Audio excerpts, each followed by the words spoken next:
గత 15 సంవత్సరాలుగా ఇంద్రపాలెం నుండి సామర్లకోట మీదుగా వెళ్తున్న సామర్లకోట కెనాల్లో పూడిక పనులు చేపట్టలేదని ప్రభుత్వం అధికారంలోకి వచ్చిన తర్వాత కాలువల్లో పూడిక తీసే కార్యక్రమం చేపడతామనిచ్చిన ఎన్నికల హామీని నిలబెట్టుకోవడం జరిగిందని కాకినాడ రూరల్ ఎమ్మెల్యే పంతం నాంజీ స్పష్టం చేశారు. సుమారు గత 15 సంవత్సరాలుగా ఇంద్రపాలెం నుండి సామర్లకోట మీదుగా వెళ్తున్న సామర్లకోట కెనాల్లో పూడిక తీత పనులు చేపట్టలేదని కూటమి ప్రభుత్వం అధికారంలోకి వచ్చిన తర్వాత కాలువల్లో పూడిక తీసే కార్యక్రమం పెద్ద ఎత్తున చేపట్టామని CM Chandrababu, deputy CM Pawan Kalyan నేతృత్వంలో కూటమి ప్రభుత్వం రాష్ట్రంలో అభివృద్ధి పనులతో పాటు రైతులకు పంటనీరు అందే విధంగా కాలువల్లో పూడికతీత పనులు చేపడుతున్నామన్నారు. సుమారు 40 లక్షల వ్యయంతో సామర్లకోట మండలం వెంకటకృష్ణరాయపురం వరకు ఈ పనులు కొనసాగుతాయని తెలిపారు. ఇరిగేషన్ కాలువల ఆక్రమణలపై శాసనసభలో ప్రస్తావించామని, జిల్లా పరిషత్ సర్వసభ సమావేశంలో కూడా పలుమార్లు ప్రస్తావించామని, అధికారులు చిత్తశుద్ధితో ఆక్రమణలను తొలగించాలని సూచించారు. ఈ కార్యక్రమంలో కూటమి నాయకులు ఎమ్మెల్సీ కరి పద్మశ్రీ, సిరంగు శ్రీనివాస్, డాక్టర్ చప్పిడి వెంకటేశ్వరరావు, రంబాల వెంకటేశ్వరరావు, నందిపాటి అనంతలక్ష్మి, త్రిమూర్తులు, పితాని లీలా, కరెళ్ల గోవింద్,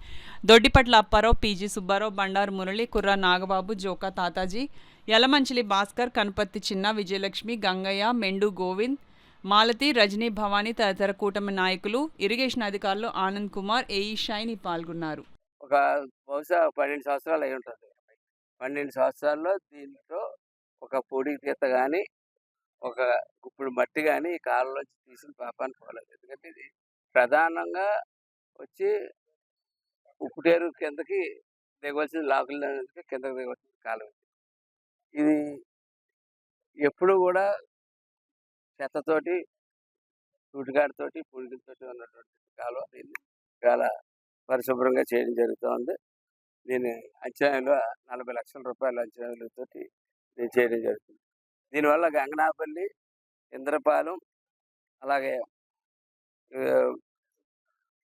రేపూరు వంటి గంగనాపల్లి, రేపూరు వరకు గ్రామాలకి వ్యవసాయ నీరు అందించడంతో రైతులకి నీరు అందించబడుతూ ఉంటుంది.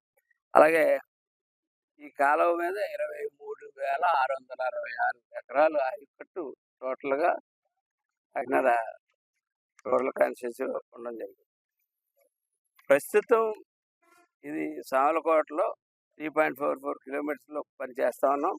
అలాగే కొవ్వూరు మంజేరు జంక్షన్ కాలువ మీద ఈ సంవత్సరం మళ్ళీ శాంక్షన్ రావడం జరిగింది. అలాగే బ్రాంచ్ కాలువలో 81.68 కిలోమీటర్ల దగ్గర ఓఎన్ఎంలో గుర్రపడెక్క, లూయిస్ కెనాల్, షట్టర్స్ చేయడం జరుగుతుంది.